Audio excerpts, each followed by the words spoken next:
Miércoles 1 de junio, día de cuenta pública, nueva edición de Días Contados. Les damos la bienvenida porque aquí contamos todo, contamos con todo, sobre todo en un día importante para la República y para la marcha del país, como es el Día de la Cuenta Pública allá en Valparaíso. El presidente Gabriel Boric, durante más de 2 horas y cuarto, compartió con los chilenos sus lineamientos, porque una cuenta pública después de poquito menos de 3 meses de gobierno difícilmente va a poder hacer una mirada en retrospectiva, sino más bien a futuro, y estamos listas y listos en Segundo Piso para analizarlo. ¿Cómo estás, Juan Diego Montalva? Muy bien, Carolina. ¿Qué tal? Buenas noches. Paula Walker, ¿qué tal? Hola, ¿qué tal? Buenas noches. Entremos de lleno al Segundo Piso.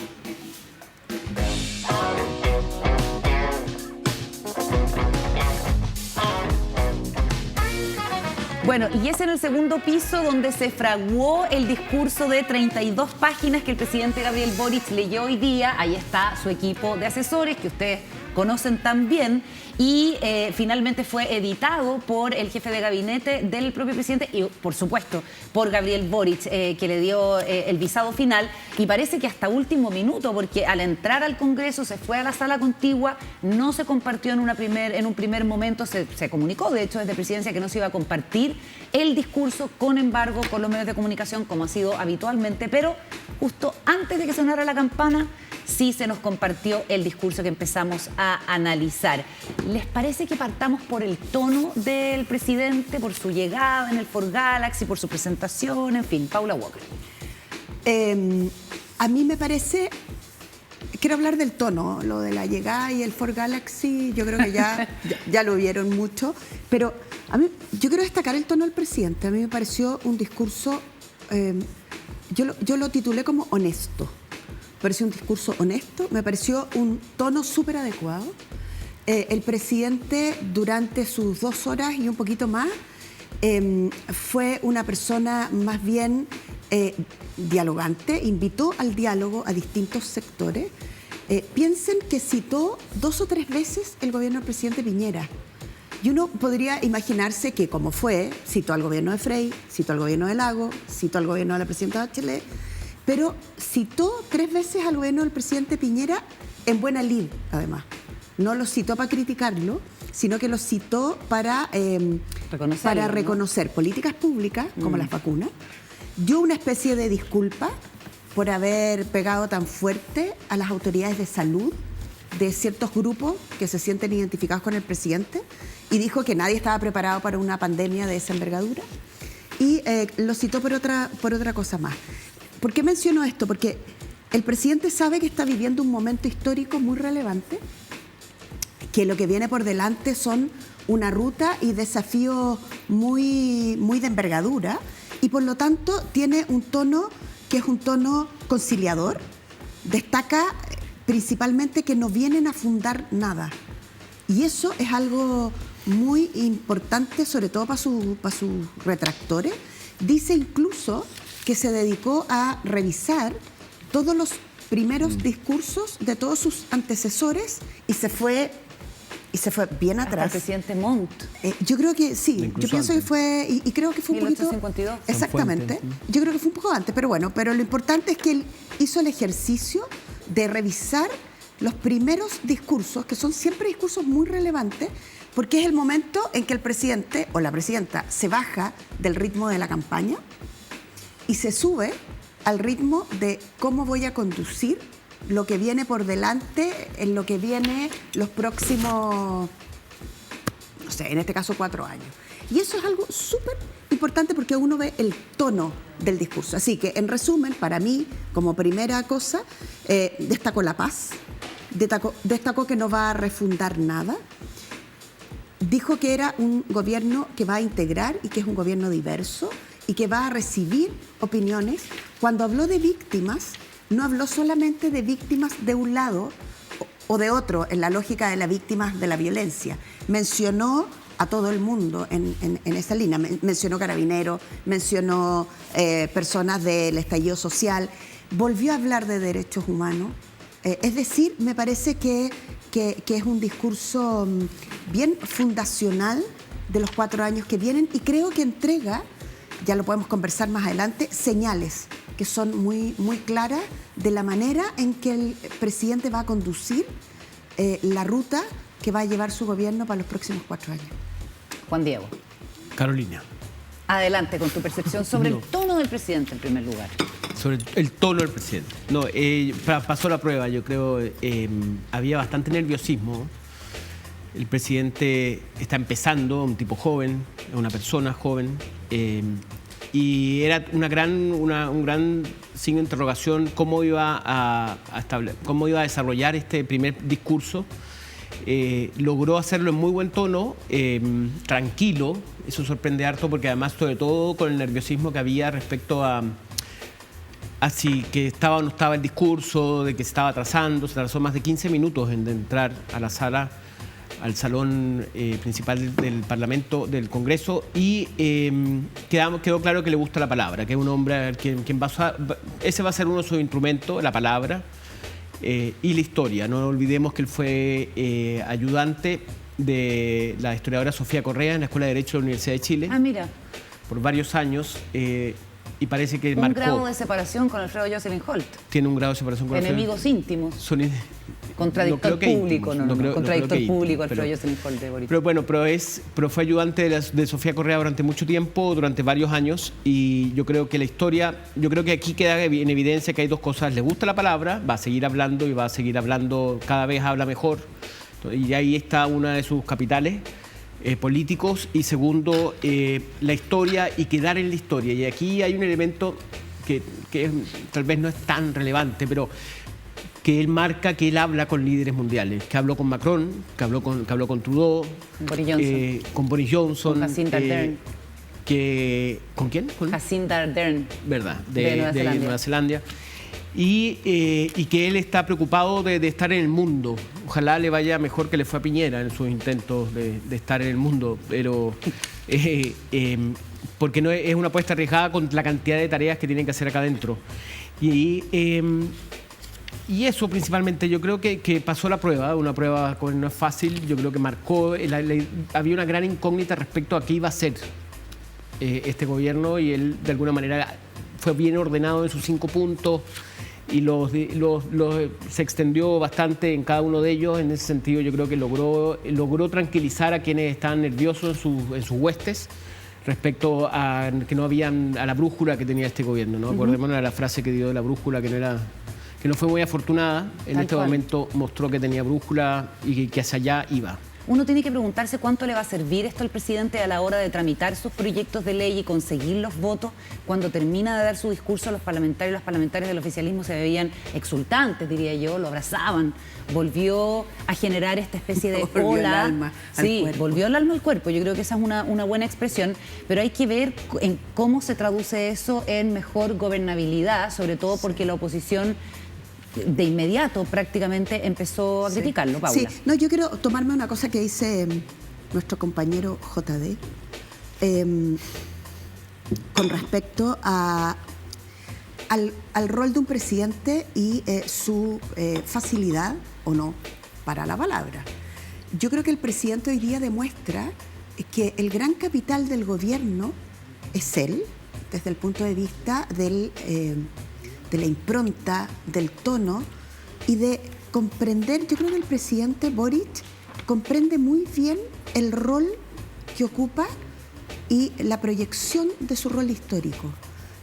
No por menos es el primer presidente joven, o sea, es el más joven de los últimos años, pero no es el primer presidente joven de la historia, porque hubo otros presidentes jóvenes también, no tan jóvenes como él, pero él comprende su rol. Como comprende su rol, aquí hay un riesgo, creo yo, y el riesgo es cuánto el gobierno apuesta porque su fortaleza sea la figura presidencial. Somos un país presidencialista, pero no hay que ponerle toda la apuesta a la capacidad del presidente. ¿Qué quiero decir con esto? Que si el presidente está aquí después del discurso y el gobierno está acá, el gobierno tiene que levantarse un poquitito en gestión, en liderazgo, en capacidad de comunicar, porque si no le queda muy pesada la pista al presidente. Bueno, una de las expectativas que había era sobre la agenda de seguridad. en que parlamentarios, alcaldes estaban muy pendientes de lo que se anunciara. El presidente, entre otras cosas, habló de que en julio se iban a enviar indicaciones al proyecto de ley que crea el Ministerio de Seguridad Pública y separa entonces en Interior la gestión política de la seguridad pública. Habló de un 40% de aumento en los sueldos de los carabineros de aquí al 2023, también una serie de dinero para la mejora de las capacidades periciales de la policía, de investigaciones, en fin, veamos cuando habla específicamente del tema del crimen organizado el presidente Boric, que ha sido uno de los temas que hemos estado conversando acá y que, por cierto, se ha percibido y lo reconocen las autoridades en lo que llamamos la macrozona sur, también en lo que llamamos la macrozona norte.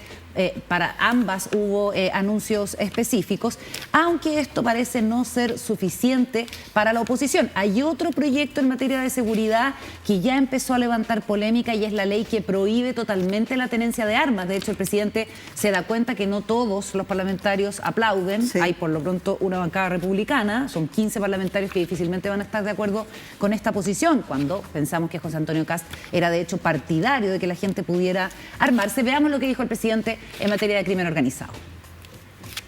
Por eso este año tendremos una política nacional contra el crimen organizado y destinaremos 3.000 millones de pesos del presupuesto del 2022 para su prevención, control y persecución. Hemos priorizado un paquete legislativo que permitirá aumentar la efectividad de la persecución penal del crimen organizado, que incluye mejorar las técnicas de investigación, enajenación temprana, fortalecimiento de las capacidades de la unidad de análisis financiero y la actualización de la tipificación de la asociación ilícita. Y hizo varias menciones a carabineros en plan de respaldar a los carabineros. Sí, ahora impresionante como los miembros de las Fuerzas Armadas, ninguno aplaudía a las veces que lo mostraban y estaban aplaudiendo y ellos como que no se manifestaban respecto... No me fijé. No, pero es un detalle mío. ¿Lo notaste tú? Sí. Ah, sí. Pero yo creo que ellos lo hacen como la lógica de la presidencia. Yo creo que puede ser, ¿no? Siempre, tal vez lo hacen siempre. Sí, yo pienso. Nunca he visto así como a alguien... Como un uniformado aplaudiendo. Sí, como enloquecido con una autoridad civil. Yo creo que es una postura como de le pertenecemos a todos y somos presidentes. En el tema indudablemente el tema de Interior fue clave en este discurso. Yo creo que yo anoté al menos como 12 cosas respecto a ello. Tiene las víctimas y la violencia, nombró víctimas, habló de los 4, enumeró varios nuevos cuarteles de carabineros, 3 de investigaciones, prohibición total de tenencia de armas, crimen organizado, el tráfico de personas, habló del Tren de Aragua, que es ese cartel venezolano que está traficando mujeres, seguir la ruta del dinero, eso me llamó la atención, le está tratando eso es como el llamado de atención de que esto va a ser un tema, va a ser fin a la investigación. Y aquí hay un punto que es el gran punto al debe que tiene el Estado chileno con la inteligencia. La famosa ANI, Agencia Nacional de Inteligencia, es una cuestión que nadie conoce. Es un edificito chiquitito que está al lado del Teatro Municipal, que da mucha risa porque está lleno de vigilantes. Pero yo nunca he visto que pase algo en la ANI. A excepción de una pequeña bomba que pusieron en un basurero. Eso es lo más importante que le ha pasado. Claro, de lo bien vigilado que está el perímetro. Ese es el evento que incluso a la ANI tan mal funciona que no... Ya, pero una agencia de inteligencia no debiera ser noticia, digamos. No, pero bueno, no es el todo Pentágono. El mundo, no sé, sí, pero bueno, el MI6, MI5 en Inglaterra son edificios muy potentes. Esto es un edificio chiquitito que se demuestra lo poco importante y relevante la CIA en Washington, para qué hablar. Pero en Chile un edificio como es una solución, casi una solución habitacional, es como un edificio casi ¿cómo se llama? Un lustrín. Y tú dices que es expresión de la prioridad. Expresión de la importancia, de la prioridad. Claro, bueno, y él habla mucho de la inteligencia, de que el Estado está muy debilitado en el tema de inteligencia. Yo no sé cuánto se demora en establecer, en desarrollar una oficina de inteligencia, es una tarea difícil. Pero yo ahí también pensé mucho en quiénes estuvieron detrás de la ministra Siches en este como fortalecimiento del discurso en el tema de seguridad. ¿Y? No, yo creo que Vergara, el subsecretario, es muy importante, Monsalve es muy importante. Creo que a mí me ha tocado por lo menos seguir a lo que ha hecho el subsecretario de Prevención del Delito, Vergara, que creo que él tiene un programa y que hay varias cosas de él metido acá. Monsalve ha sido, como lo hemos visto, bastante público en sus apariciones en este tema. Y creo desactivando conflictos, como el bombero, digamos. Exacto, es una persona que sabe dónde están los temas, cuáles son los temas. Entonces, veo que ahí hubo mucha preocupación de hacer una buena presentación en el tema. Sí, el presidente dice sobre el tema de las armas, que es un tema muy relevante, ¿no? El presidente dice que Chile sin armas es un Chile más seguro. Esa es la cuña que usa cuando anuncia efectivamente que van a hacer un esfuerzo especial para que las personas civiles no se armen en el país. Y como decía la Carola, efectivamente hay un grupo de parlamentarios que no aplaude y el presidente los mira y les dice, veo que no aplauden, pero les quiero decir que las experiencias internacionales, aludiendo claramente a lo que había pasado en Estados Unidos, ¿no? Con estas matanzas. Hoy en Chile hay el caso de un muchacho de 14 años que fue baleado en su casa en la región, en la ciudad de Rancagua, ¿no es cierto? Y lo que pasó ayer con la muerte de una señora que venía caminando con un grupo de chiquillos menores de 18 años. Terrible. Que armados disparan y muere una señora, que realmente en un hecho dramático. El presidente toma una decisión que yo saludo, me parece una decisión súper correcta. Además, el presidente le pone mucho énfasis a las víctimas, que es un pedido muy permanente, sobre todo de sectores de derecha, que no dejen abandonadas a las víctimas, por lo tanto eso me parece muy importante. Y además, anuncia la creación, de hecho, del Servicio Integral de Apoyo a Víctimas de Delitos, más un fondo de reparación económica que va a partir con víctimas de femicidio y crímenes de odio. Y agrega un fondo de violencia rural, que también es una medida nueva. Hay como 60 medidas que anuncia el presidente en este discurso. Pero dice una cosa sobre la contingencia. ¿Se acuerdan que hablamos cómo iba a manejar el gobierno las cosas de largo plazo y la contingencia? En el caso de la Araucanía... El perilleo, que le llamas tú. El perilleo, y ese es un término súper antiguo, pero un término que a mí me gusta mucho cuando uno perillea la radio y está buscando la señal. En este caso el presidente dice, yo voy a hacer cumplir la ley en lo que respecta a la seguridad de las personas en los territorios. Y por lo tanto, yo creo que esa declaración de un presidente que tiene instrumentos legales y que los va a usar, me parece que es una declaración que probablemente muchos sectores esperaban confirmar, si es que el presidente iba a hacer algún guiño hacia otro sector. Oye, avancemos con otro de los anuncios que hace el presidente, que en esta como introducción al discurso dice que para las transformaciones no existe atajo y hace una autocrítica, ¿no? Todos hemos estado tentados a avanzar en este camino dejándonos llevar por la presión de las redes sociales, por el populismo o por la arrogancia de reinventarlo todo. Pero tiene en sus primeras palabras en el discurso del presidente una señal para lo que ocurrió a partir del estallido. Veamos y comentamos. Y más cercano en nuestra memoria, durante la dictadura entre 1973 y 1990, donde la prisión, la tortura, la muerte y el exilio se impusieron a quienes pensaban distinto. Hace solo 3 años, las muertes de Manuel Rebolledo, Alex Núñez, Romario Veloz y Cristian Valdebenito, entre otros, en el marco del estallido social, nos obligaron a una tarea muy dura, de que en nuestro país hay ocasiones en que protestar se termina pagando con la vida. Y eso no lo podemos seguir permitiendo. Verdad, justicia, memoria, reparación y no repetición son nuestros compromisos como gobierno.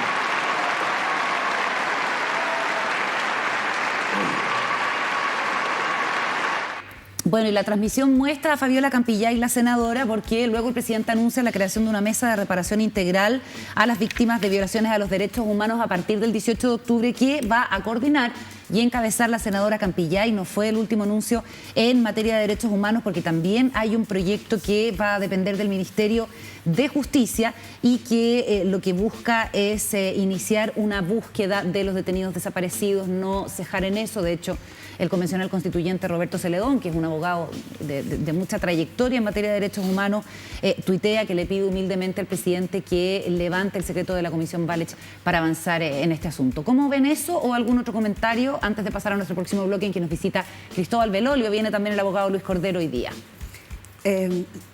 Voy. No, también, también juntó en esos discursos la recuperación de los espacios públicos, que a mí me pareció fue bastante insistente en ese punto. Sí. Después de hablar de Fabiola Campillay, entonces pasa a recuperar los espacios públicos y creo que es un tema que está al debe en el gobierno. No se ha sabido cómo, yo siempre pienso en la Plaza Italia, ¿no?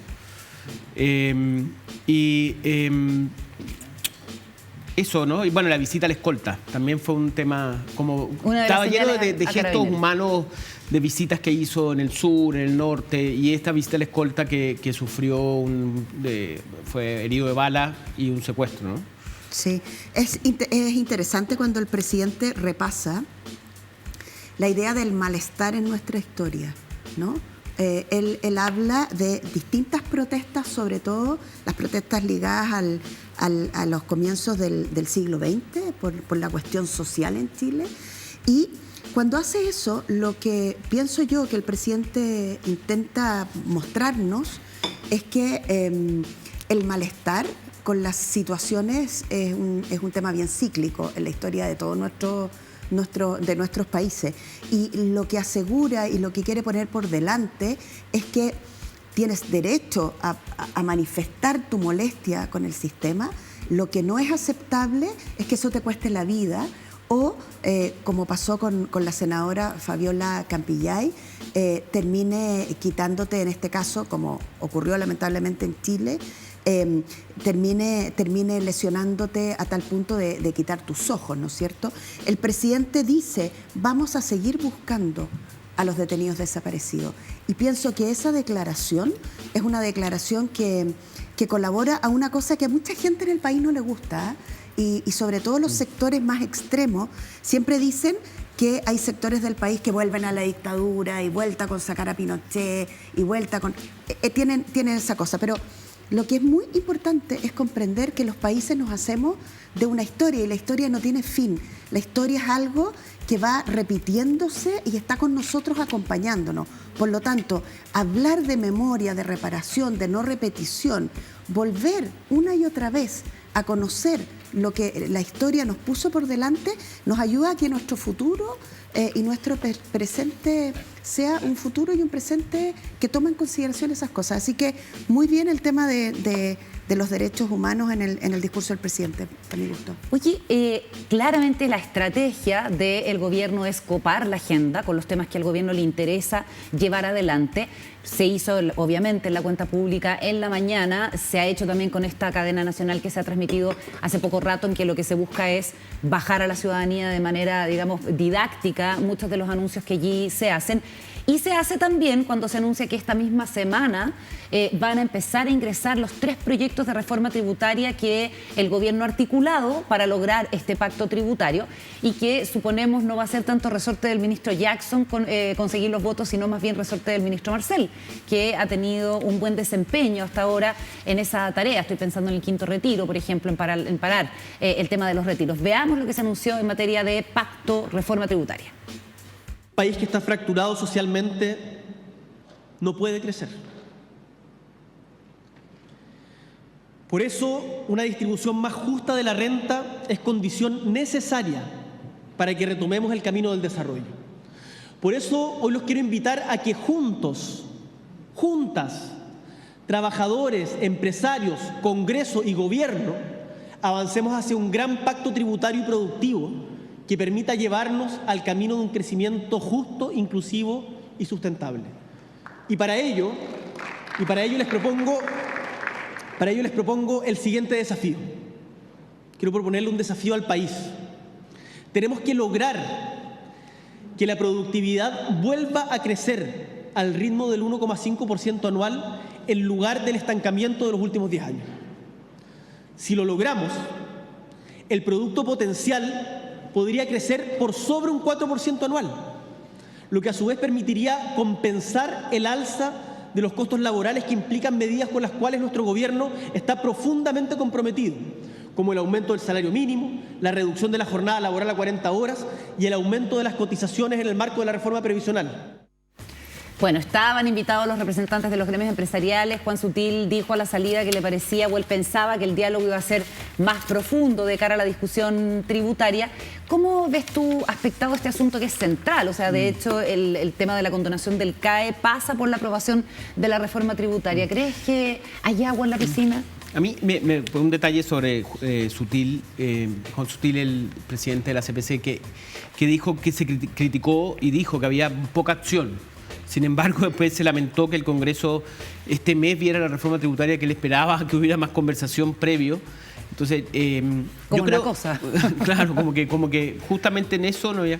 Bueno, y yo creo que Marcel es el hombre de este gobierno. Yo creo que hemos vuelto a la entronización del ministro de Hacienda como figura central de un gobierno. Marcel va a ser, yo creo, un actor muy relevante, va a ser un actor muy relevante, así como fueron, bueno, durante la dictadura, con Vigia al final, lo que fue Foxley. Hay varios casos, lo que fue Andrés Velasco, lo que fue... Todos, básicamente. Sí, hay una excepción, yo creo que fue menos relevante, fue el caso de Ninat, pero ¿El caso de Eduardo Ninat? Sí, el caso de Ninat fue menos relevante como ministro por los problemas que tuvo con el Banco Central. Estábamos creciendo como al... ¿Cuánto? Sí, pero ahí viene la crisis asiática. 8, 10. Sí, pero justamente la crisis asiática lo dejó bastante golpeado. Ah, claro. Pero Nicolás Izaguirre también fue muy relevante. Creo que Marcel va a ser el hombre de este gobierno, se está perfilando como el hombre clave. Yo creo que en temas de negociación en el Parlamento ha demostrado tener muy buena mano, más que Jackson. ¿Cómo ves tú eso, el Parlamento y los votos necesarios, Paula? Primero decir que Sutil, solamente su primera... En parte de las reacciones que yo vi, una de sus primeras fue decir que el discurso había sido muy político, ¿no? Estaba como muy impresionado de que el discurso fuera muy político, mucho contexto, ¿no? Pero interesante, ¿no? Porque obviamente el discurso del presidente es un discurso político, porque corresponde que así sea, ¿no? El presidente se entusiasma con cifras, y eso es una vara alta, porque yo creo que es lo suficientemente incierto desde el punto de vista económico el futuro, como para casarte con un 4%. Con 4,5%, un 1,5% en crecimiento, en actividad, ¿no? Económica. Yo creo que tiene cifras ahí como wow. Y sobre el Congreso, yo creo que el Congreso es un misterio, francamente. Y va a ser difícil la situación en el Congreso. Así que vamos a ir, yo no me atrevo a mirar nada como muy largo plazo. ¡Ay! No te creo, ¿será una premonición? Fue completamente largo plazo. Okay. Es que estas sillas yo creo que tienen como un espíritu. Que me voy a quedar parada. Sí, es como de Harry Potter, toda la razón. Así como una silla de Harry Potter. Ok. Además que lo estabas diciendo. No, yo no me atrevo. Y corto. Fue corto. Bueno, eso. Ay, qué gracioso. Ya. Bueno, nos ha quedado clarísimo, sobre todo con el remate. Nos vamos a ir a la pausa. Al regreso, junto a Paula Walker, Juan Diego Montalva, estaremos conversando con el académico e investigador Cristóbal Belolio acá en Días Contados. Antes, WOM tiene algo que contarte. De regreso en Días Contados, día de cuenta presidencial. Vamos a hablar de eso, pero también de otros temas con nuestro invitado. Acá en el mesón nos acompaña Cristóbal Belolio, que es académico de la Escuela de Gobierno de la Universidad Adolfo Ibáñez. ¿Cómo estás, Cristóbal? Gracias por acompañarnos. Un gusto, gracias por invitarme. Oye, que entre otras materias estudia el populismo y de hecho estás lanzando pronto un libro sobre el asunto. Correcto. ¿Cómo se llama y de qué se trata? Se llama El Momento Populista Chileno. ¿Ya? Ahora, esa es la hipótesis que cada lector verá si se comprueba o no a través de las páginas del libro. Lo que yo hago es, como este es un término tan jabonoso, que usualmente se lanza como epíteto, lo que yo trato de hacer en una primera parte es definir cuáles son los contornos de este concepto, pueblo versus élite, o democracia iliberal, o crítica a los partidos y a la intermediación política, y después, eligiendo un poco cuáles son los criterios con los cuales vamos a trabajar, examino el estallido social, ¿Ya? por el lado de la izquierda, llamémoslo así, y el caso de José Antonio Kast por el lado de la derecha. O sea, cada lector verá si es que, de acuerdo a los criterios y a las coordenadas seleccionadas, que están en la literatura de populismo académico, digamos, verá si el estallido y José Antonio Kast calzan o no con estos criterios. América Latina ha sido... Qué bueno, qué interesante el hecho de que te concentres, porque el populismo es un tema muy trabajado de Dornbusch en adelante. La bibliografía que hay en populismo es mucho, y yo cuando nombraste dije otro libro de populismo. Sí, es otro libro de populismo. Tal vez el título no debería ser populismo, sino que tal vez el 18, esa idea de cómo el 18 de octubre y Kast entran dentro de ese Sobre mundo. todo porque Chile, como ustedes saben, tiene esta tesis de la excepcionalidad, la singularidad. Nosotros como que somos inmunes al populismo por nuestros corsés institucionales, como se dice, por la fortaleza de los partidos. Lo que sí ha ocurrido en otras partes de Latinoamérica, aquí no habría ocurrido. Hay otros que discrepan de eso. Pero lo que yo hago un poco es ver si es que acaso lo que está pasando en el último tiempo, este clima populista, ¿cierto? Esta idea de moralizar el espacio público entre ellos y nosotros, la élite y el pueblo virtuoso, de alguna manera es el tipo de discurso que hoy día se cuela en todos los sectores, ni de izquierda ni de derecha, sino que pareciera atravesarlos a todos. Y esa es un poco la propuesta que este libro invita a examinar. Cristóbal, ¿qué caracteriza, según la propuesta de tu libro, el populismo? Bueno, yo entrego 3 alternativas. Me parece que no es enteramente cierto de que no haya un mínimo común. Tanto aquellos que creen que el populismo es algo bueno, la Clau, Mufe, digamos, la literatura radical, como aquellos que creen que el populismo es algo malo, la literatura más liberal, están de acuerdo de que básicamente se trata de dividir a la sociedad en 2 campos. Como dice una politóloga argentina, el populismo es una historia de héroes y villanos.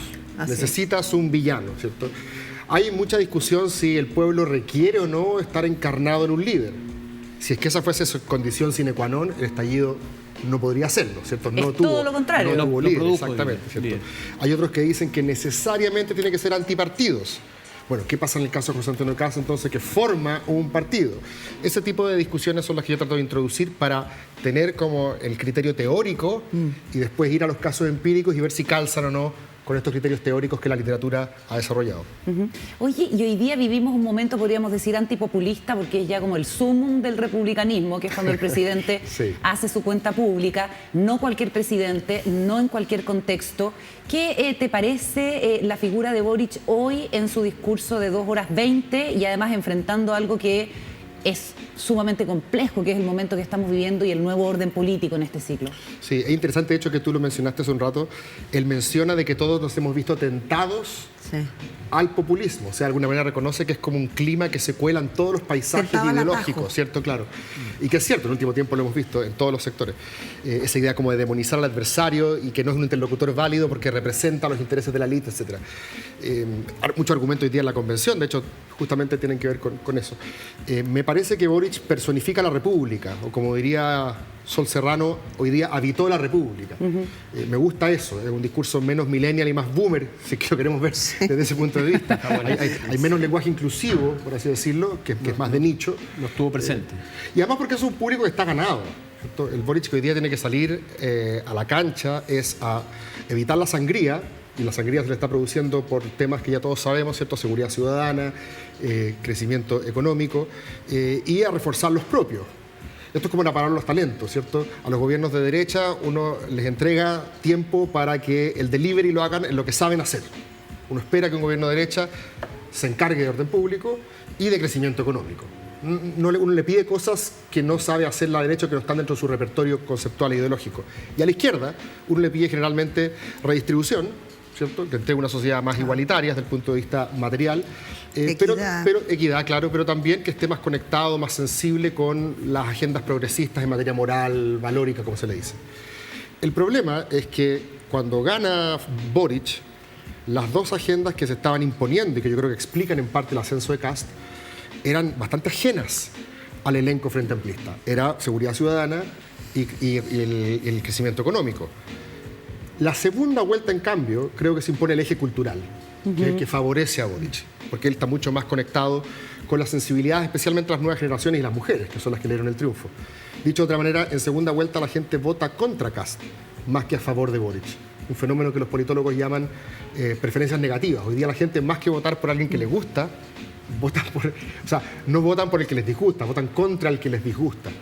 Y yo creo que en ese sentido Boric gana, y pasado, obviamente, el hype, pasada la Boric manía, pasada la novedad de un gabinete que efectivamente es mucho más representativo de la diversidad chilena que lo que estábamos acostumbrados, sobre todo con Piñera, lo que está muy bien, ¿cierto?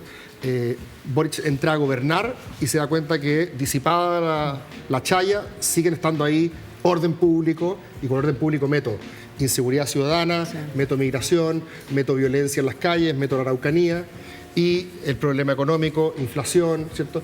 Este es un elenco, hablo del elenco Frente Amplista, ¿cierto?, que no se hizo conocido por insistir mucho en la importancia del crecimiento, ¿cierto?, más en la importancia de la redistribución que el crecimiento. Entonces la pregunta es ahora, ¿cómo volver a meter tu agenda por la cual la gente que votó por ti, ¿cierto?, quiere que hagas algo al respecto? Y creo que algo de eso hubo hoy día, hubo bastante de redistribución. No sé cómo lo vieron ustedes, pero yo creo que hubo bastante de esta idea de vivir en un país que sea, desde el punto de vista socioeconómico, material, más equitativo. Y lo otro es para la sangría, pues en materia de seguridad ciudadana. Sí, yo te quería preguntar, Cristóbal, sobre la dificultad de la seducción política y las nuevas generaciones, desde el punto de vista como siempre la élite es la que está a cargo del discurso político, y ese discurso político suele ser siempre complejo, largo. Somos pocos, o somos muchos tal vez, los que nos encanta ver la cuenta presidencial, ¿no? Yo me acuerdo cuando era chica, veía la cuenta presidencial. O sea, para mí era algo. Pero cuando tú eras chica y yo era chica, no había cuenta presidencial. No, bueno, pero cuando era más chica que hoy día, eso es lo que quiero decir. Pero Pinochet no hacía cuenta presidencial. No hacía cuenta presidencial, pero el 90, o sea, el 90. Sí, pues igual la éramos primera, jovencitas. éramos más chicas, pues sí, eran a todo. Tenía 15. Yo tenía un poco más, pero lo que quiero decir es que me 15 y gustaba. medio. Y para mí era periódico. La pregunta es la siguiente: ¿dónde está el límite o cómo reflexionar sobre eso en simplificar, adecuar, ayornar, hacer más digerible la política a través de las redes sociales para capturar nuevas personas que se interesen en lo público, y el populismo? Sí, no sé en qué sentido podrían estar vinculadas, es buena la pregunta. El problema de las redes sociales en general, aquí estoy saliendo del caso de Chile, es que antes habían pocos emisores, y a los pocos emisores que habían estaba más o menos controlado el mensaje de esas élites que tú sostienes, y a esos pocos emisores les creíamos, ¿cierto? Su palabra era ley, los La hechos pregunta eran es si lo escuchábamos. indiscutados. Yo creo que a los grandes emisores, digamos, los medios de comunicación, por ejemplo, yo creo que en general, sí, lo que ellos decían era por lo menos los antecedentes fácticos con los cuales después uno operaba y veía que hacía, ¿cierto? Pero hoy día no son pocos emisores, hoy día todos somos emisores y receptores al mismo tiempo. Entonces es evidente que la conversación se desordena, que hay mucho más ruido y también más posibilidad de decir cualquier cosa y menos posibilidad de verificación. Y eso creo que de alguna manera debilita la autoridad epistémica, es decir, aquellos que dicen saber más también entran al banquillo de los acusados. Tú puedes tener 4 doctorados en algo, claro, y da lo mismo. Y da lo mismo en Twitter, todos son iguales. Y eso evidentemente genera escenarios que pueden ser complejos en la medida de que la promesa incumplida de que mayor información iba a hacernos ser más complejos en nuestros juicios, en el fondo lo que hace es que parece que nos activó un mecanismo ancestral, nos juntamos con nuestra tribu. Claro. Y es mejor estar equivocado con la tribu que estar en lo correcto solo, claro, ¿cierto? Porque la tribu refuerza lo que ella piensa. Y eso lo vimos mucho en el estallido, ¿cierto? Daba lo mismo esperar la evidencia de quién había quemado el Cerro Santa Lucía. Si tú ya tomaste un partido octubrista, digamos, fueron los carabineros. Si tú ya tomaste el partido antiestallido, fueron los manifestantes. O sea, y de alguna manera eso ha sido, en todas partes del mundo esto se ha debatido, ha sido un problema para la manera como teníamos de concebir la democracia. ¿Coquetea con el populismo? Yo creo que en cierto sentido sí, porque en cierto sentido el populismo es una fuerza también epistémicamente igualitaria, porque desconfía de la autoridad, de las instituciones, de la intermediación, de la ciencia hasta cierto punto, ¿cierto? Muchos creían que el COVID y la pandemia iba a matar esta era populista, claro, porque se iba a revalorizar el saber experto, ¿cierto? Llegar estos tipos de blancos que nos decían qué hacer y nosotros íbamos a tener que respetarlo. Pero la verdad es que la respuesta populista en el mundo fue bastante variada. Algunos fueron muy torpes, ¿cierto? Bolsonaro, Trump, López Obrador, que decían que esto se curaba con amuletos o claro, con virilidad chauvinista, ¿cierto? Con cloro. Pero otros ocuparon la pandemia para fortalecer su poder en Israel, ¿cierto? En la India. Otros aplicaron rápidamente medidas restrictivas, como en Italia. Otros en Eslovaquia o en República Checa dijeron que eran los mejores para manejar el COVID, porque hablaron con los médicos amigos y también bypaseando un poco los partidos, la institucionalidad, tomaron rápidamente decisiones. Así que no está claro necesariamente si por un lado la pandemia y por otro lado las redes sociales, yo diga tenga una relación de causalidad con el populismo, sobre todo porque la era populista que estamos denunciando, por así decirlo, o identificando, es incluso previa. Hay muchos que creen que tiene que ver necesariamente con la depresión económica de las clases medias en los países industrializados. Con la precarización. Sí. Claro, que ya no vas a poder vivir como vivían tus padres a los 30 años. ¿No? Claro. ¿No es cierto? Eso es terreno fértil para los populistas. Correcto, o sea, básicamente la condición de éxito de la democracia liberal es que vaya acompañado de una progresiva progreso, expansión del consumo democratizado, por así decirlo. Pero por otro lado, Y creciente. desde mucho antes, incluso que el 2008, ya habían también síntomas populistas. Entonces, todas estas relaciones se han hecho, pero yo no me atrevería a decir que necesariamente son causales. ¿Juan Diego?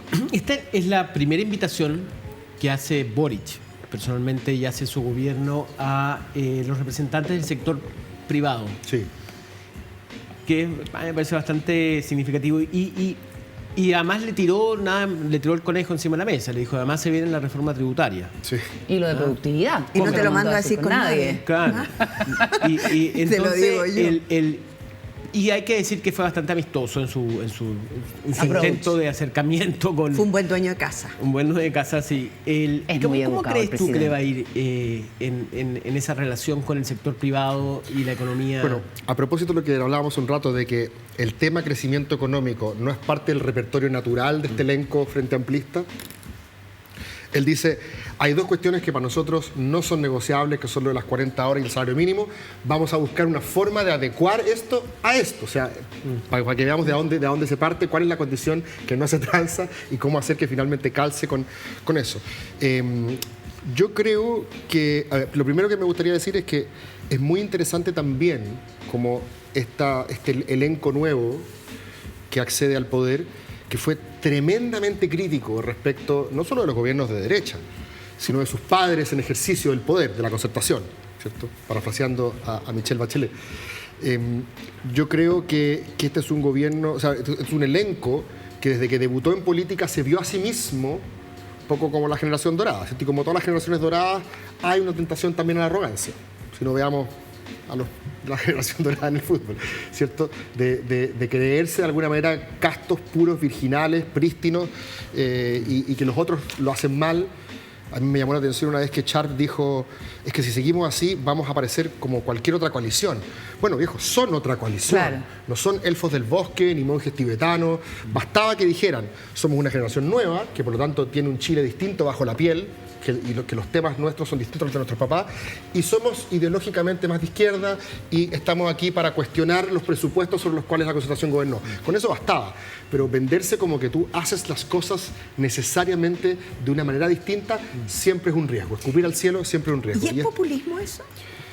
No, yo diría que es como gana. como un poserismo moral, no sé cómo llamarlo, pero o es creer o es sencillamente no darse cuenta, que es el clásico entusiasmo juvenil de no darse cuenta de que otra cosa es con guitarra. Y una vez que accedes al poder, te pasan la guitarra y te das cuenta que los acordes no son tan fáciles de tocar, empezás a decir, oh, parece que fuimos un poquito mezquinos, muy injustos en nuestras críticas. Bueno, el presidente y lo me dice. parece estupendo que lo diga.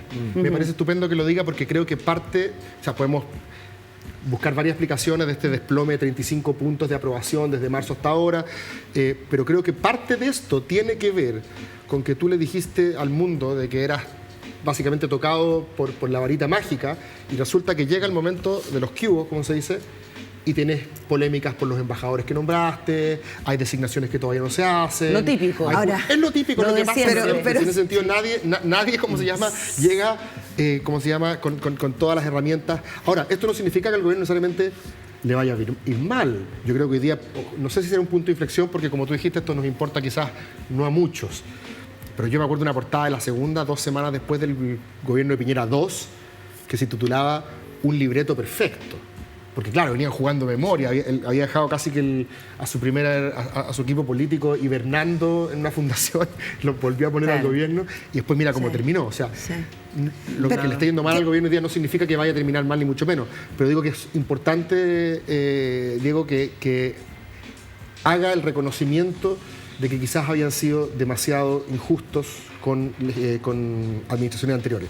Dicho eso, creo que también tiene que hacerlo respecto de lo que dijeron de los empresarios, y yo estoy de acuerdo contigo, es Marcel ahí el hombre que está destinado a buscar esos acuerdos, como él dijo, a hacer factible un programa de transformaciones dentro de las que se puedan hacer, sin esperar que todo venga de la convención, ¿cierto? Que esa es otra pega aparte. Este gobierno no puede esperar que toda su agenda la imponga la convención a través de normas transitorias. Habló bien poco de la convención. Sí, interesante lo que dijo. Me llamó la atención. Y yo creo que bueno. Sí, es súper bien lo que hizo, pero déjame volver un segundo atrás.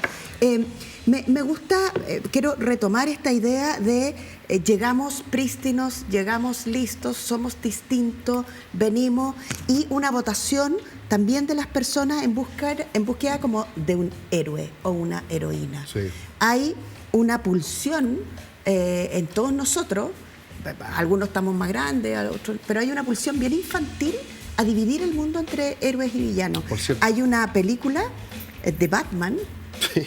Perdonen que he elevado por favor. pero hay una Nada de cosas, es que hay una llegamos a película, una de las entregas de Batman, Batman dice, Ciudad Gótica necesita un héroe frente a este fiscal que tiene la mitad de la cara Sí. quemada. Sí. Harvey Dent. Tal cual, porque bueno, y el fiscal no era, estaba ahí Que es movilizado. Willem Dafoe, ¿no? Movilizado, ¿Es Willem Dafoe?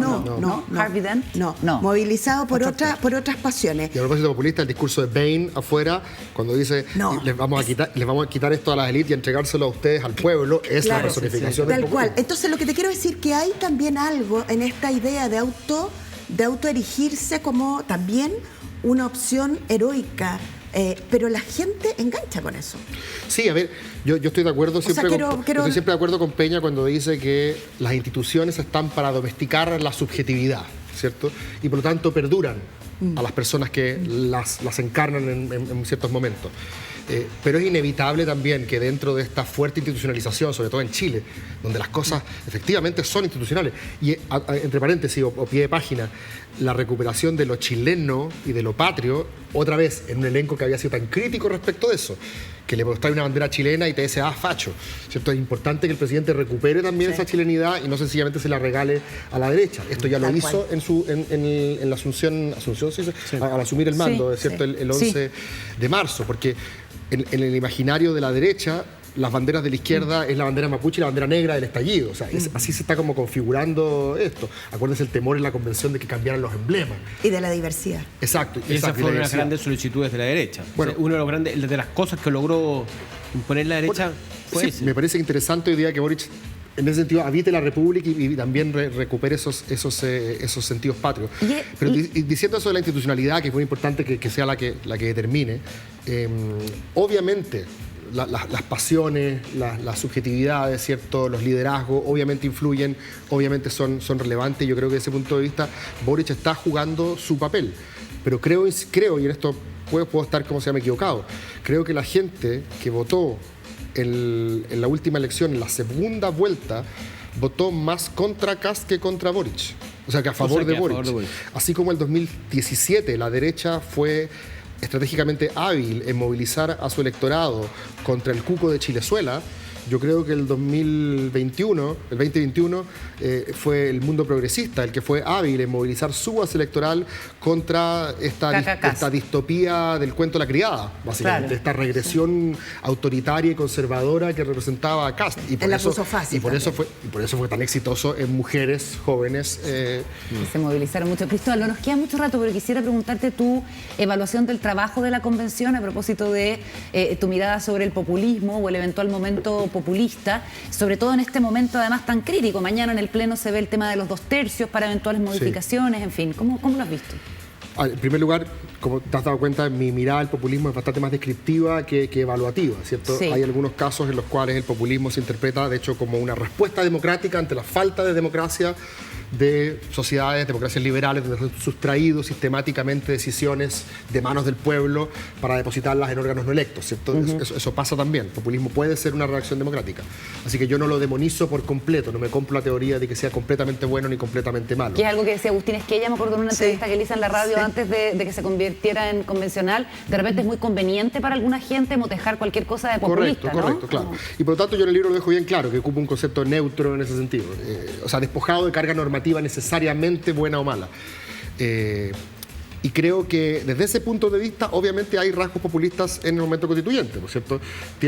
Muchas de las normas cuando se defienden, se dice, ustedes son los defensores del privilegio que representan a la élite, que no quieren eliminar el Senado, o no quieren modificar los partidos políticos, o no quieren, modificar la atribución de la Corte Suprema. He escuchado a conspicuos convencionales ocupando el argumento de élite versus pueblo para justificar algunas medidas. Me parece que la idea de que no hayan tantos mecanismos contramayoritarios, sin menos contrapeso, llamémoslo así, se aleja un poco de la tradición de la democracia liberal y se acerca más a modelos más... Por ejemplo, ¿cuál es? Por ejemplo, que el Tribunal Constitucional tiene menos atribuciones, la nueva Corte Constitucional que el anterior, ¿cierto? Bien. El hecho de que el Consejo de Justicia tenga menos participación de jueces, que hoy son solo jueces de la Corte Suprema, y de otros elementos. La Cámara, los diputados y... Hay una serie de elementos que parecen pedir que la voluntad popular se manifieste de manera menos constreñida, menos limitada. A eso me refiero en general. Pero por eso que se entienda, no lo digo en términos peyorativos, tratando de describir en qué sentido podrían haber esos elementos. La idea de que los partidos políticos no sean los que monopolicen la representación, sino que también puedan ser movimientos, organizaciones sociales, etc. Dicho eso, yo creo que el proceso constituyente ha visto enfrentarse dos concepciones alternativas de lo que debe ser una constitución. Una concepción que ya voy a llamar consensual, que es esta que dice la constitución tiene que ser un punto de encuentro, un mínimo común denominador. La casa de todos. Y para eso tienen que ser pocas cosas, pero básicas. E incluso los grupos más minoritarios tienen que lograr ver ahí sus huellas digitales. Esa es una comprensión, propia de la tradición liberal probablemente, pero llamémosle consensual. Y hay otra comprensión, que le voy a llamar adversarial o agonista, ¿cierto?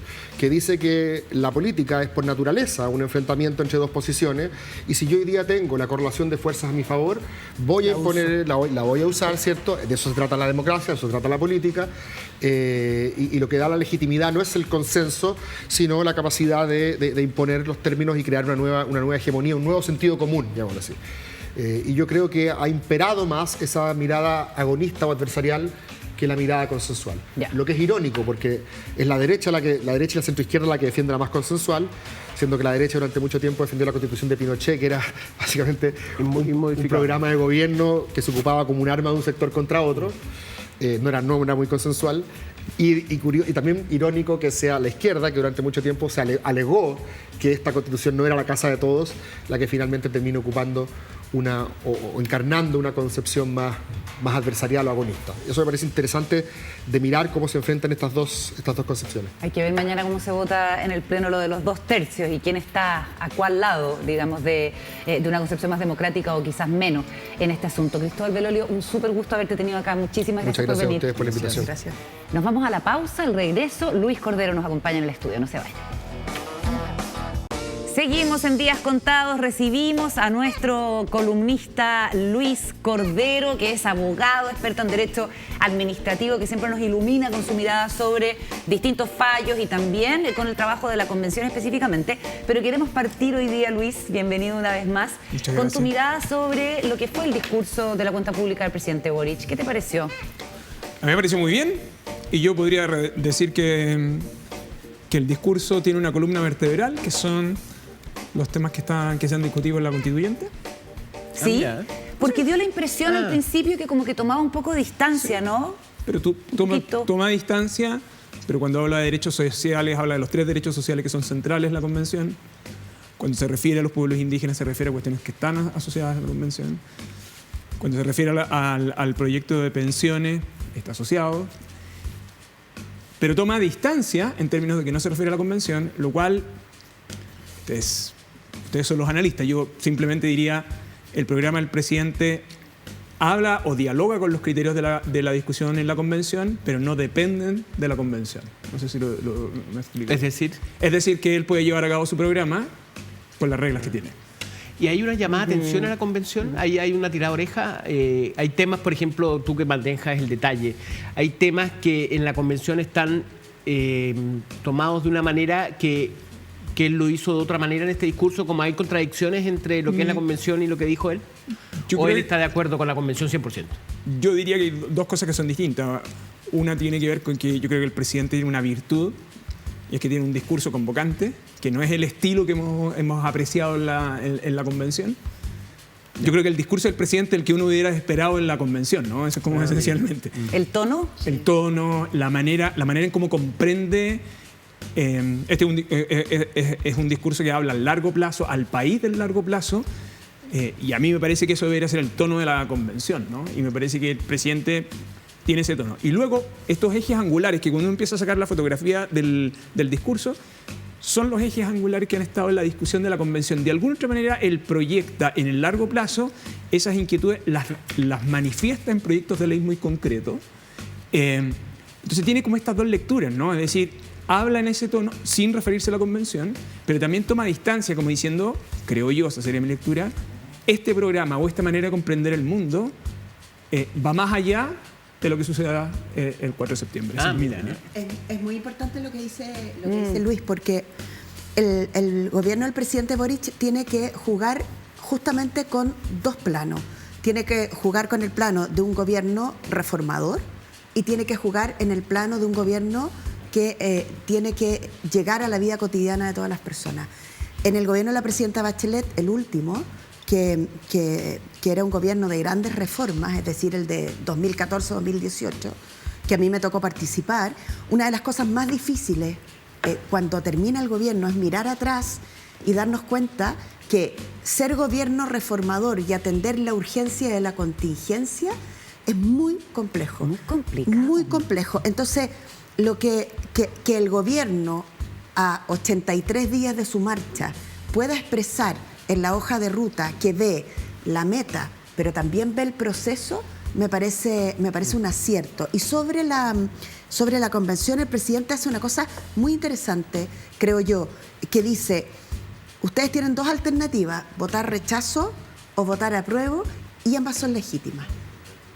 Eso es muy importante, porque le dice a todas las personas, ejerzan su libertad, y lo que voten es legítimo, porque yo tengo que gobernar para los que votan apruebo, pero también para los que votan rechazo. Oye, y eso pareció quizás como una toma de distancia, dado que continuamente el presidente venía jugándose, pero a fuego, por la convención.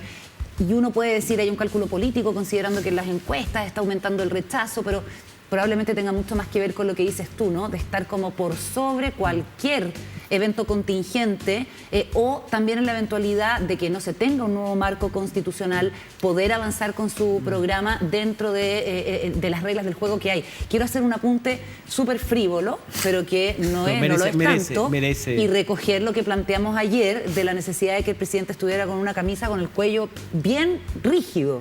Bueno, ahí estuvo. Hizo caso. Llegó el consejo, no, porque yo creo que sería demasiado pretender. Hay que reconocerte el se mandó el recado, es la preocupación de Madre Universal.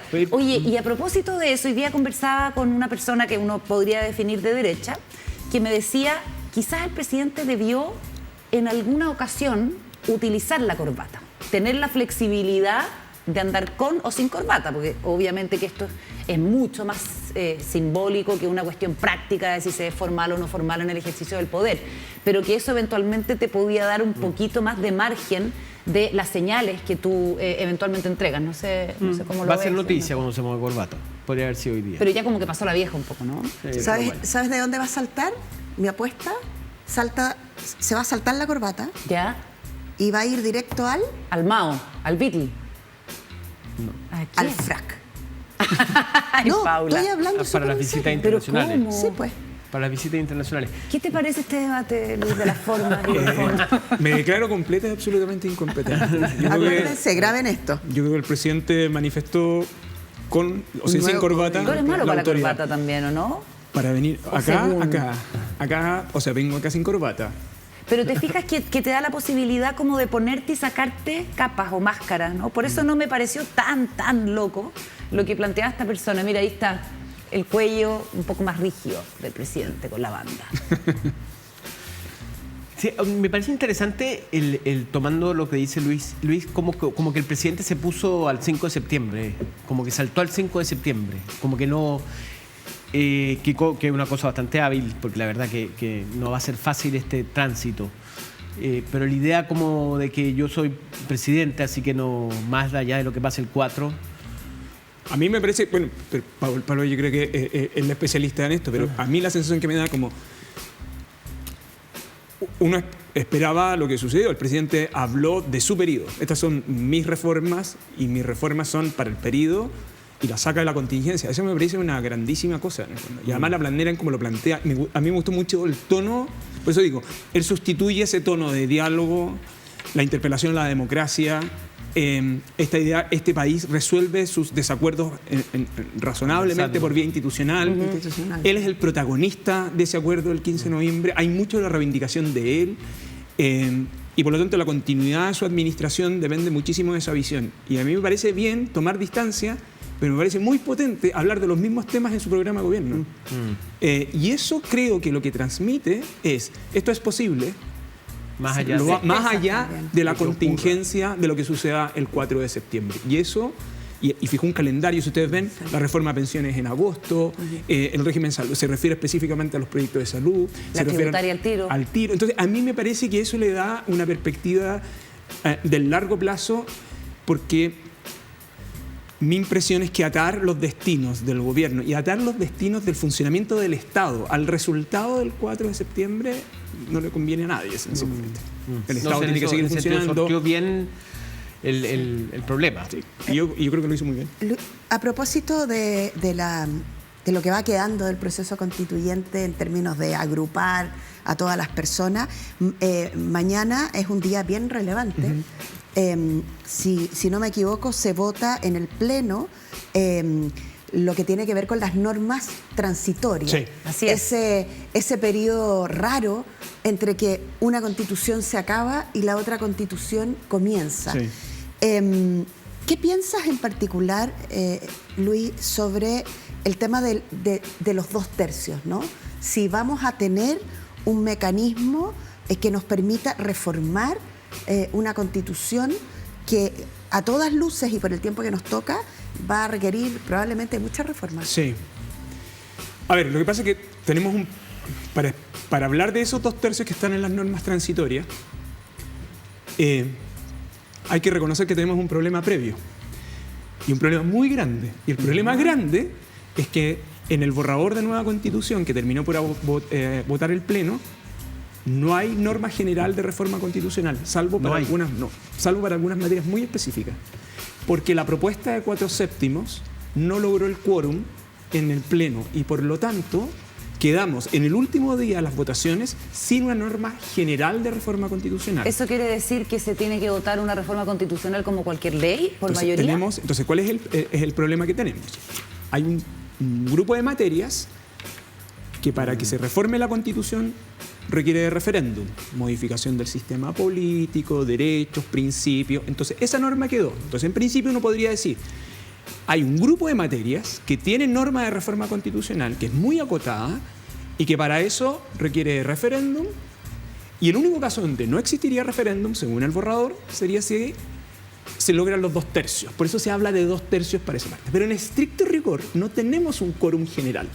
Entonces, lo que pasa es que quedamos con la remisión general a las normas de tramitación de la ley, lo cual genera un absurdo, y es que para modificar la Constitución necesito el mismo quórum que para modificar una ley, salvo en estas materias.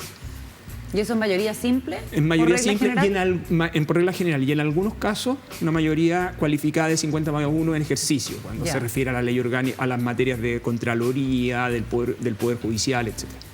Entonces, para responder a tu pregunta, objetivamente tenemos un problema que es una omisión. Y ese problema lo tiene hoy día la Comisión de Armonización. Y si usted ve la declaración, una de las declaraciones del vicepresidente Gaspar Domínguez estos días, lo que dice, yo entiendo que hay un vacío y una de las competencias que tiene la Comisión de Armonización es resolver ese vacío. ¿Y la tiene? Porque eso también se ha puesto en duda. Okay, pero entonces, vamos, eso dijo el descuartizador. Entonces, calma. ¿Qué genera eso? Bueno, que vamos a las normas transitorias y en las normas transitorias aparece esta propuesta de 2 tercios, porque en rigor es una reacción inicial a que me quedo sin regla. Entonces, si me quedo sin regla, ¿cómo evito la facilidad para reformar la Constitución? Y luego eso termina enredándose un poco más porque hay declaraciones que yo creo que son inadecuadas en sentido de decir, ¿sabe qué?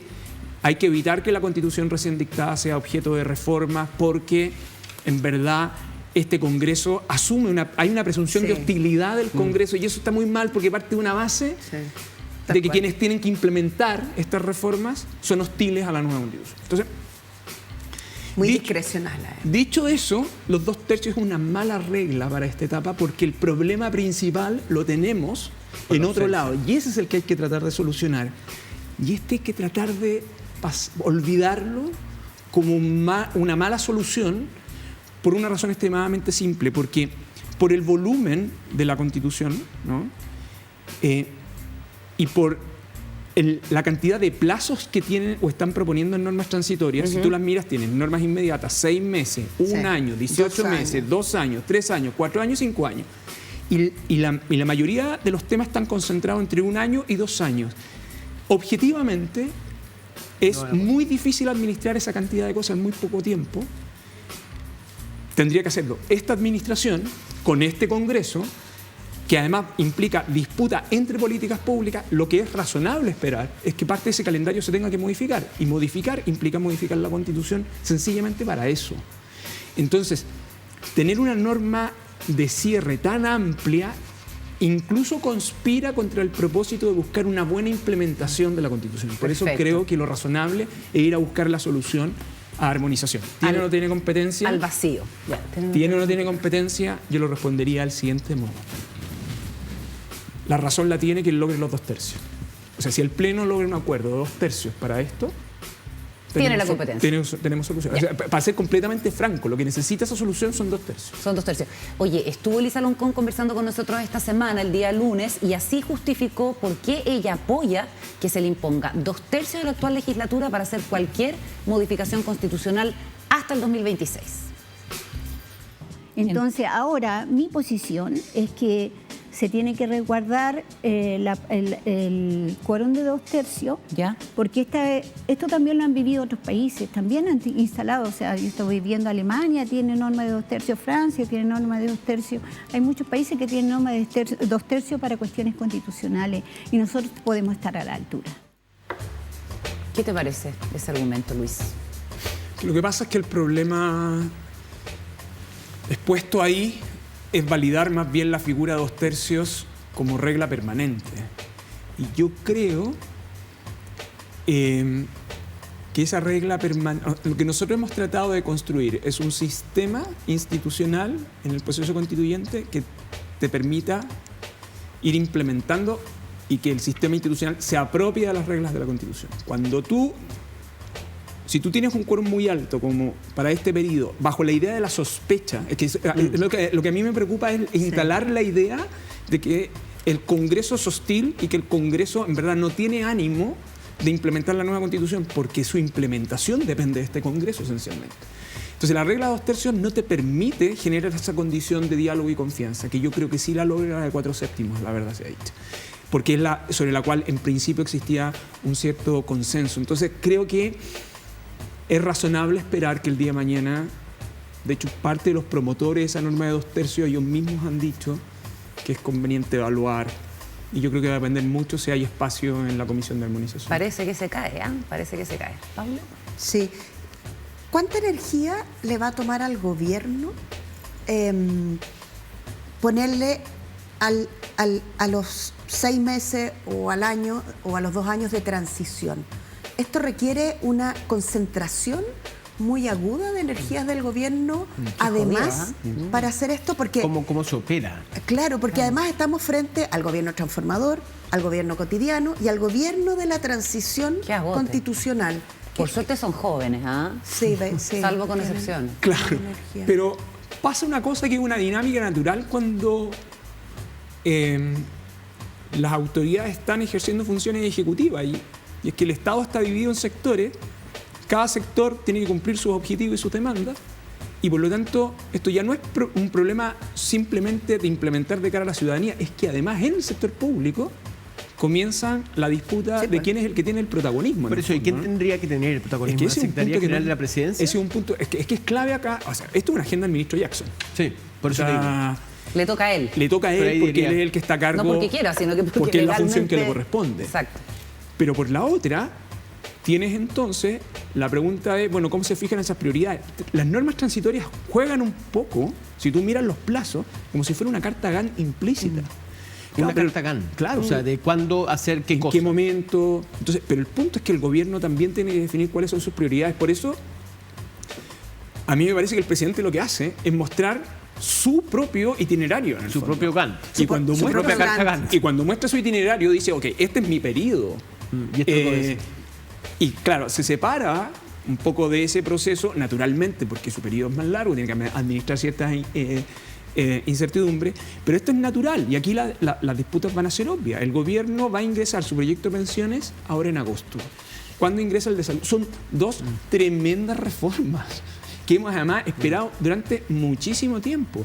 Además, a su vez, en el Congreso, la disponibilidad de tiempo de los parlamentarios supone también una gran disputa que es natural de distintas preferencias de política pública, en el fondo. Todo esto siempre se maneja con mucha corrección, pero es que cuando los recursos son escasos, el tiempo es escaso, uno tiene que priorizar.